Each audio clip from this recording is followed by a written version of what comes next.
Pas spektaklit të mbrëmjes së kaluar në Big Brother VIP Albania, tensioni brenda shtëpisë duket se ka arritur kulmin. Rozana Radi u shpall finalistja e parë pasi mundi në një nominin kokë më kokë Gerta Gixharin, ndërsa më pas zgjodhi Egli Takën dhe Lart Vasilin për të shkuar në një tjetër nominim, ku njëri prej tyre do të bëhet finalisti i dytë.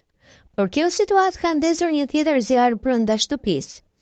Gjesti i konsideruar nga publiku si banori më aktiv dhe më i preferuar, nuk është përfshirë as në këtë zgjedhje, çka ka shkaktuar një shpërthim emocional të fortë prej tij.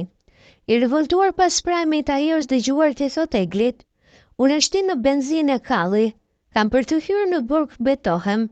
Më pas ai i drejtohet Gertës: "Nëse jo Zidanja, Egli, Rozana dalin në finale, ne mbesim kurkund. Unë kalli benzin biznesin, hy në burg dhe çao, iku jeta. Ky është fundi."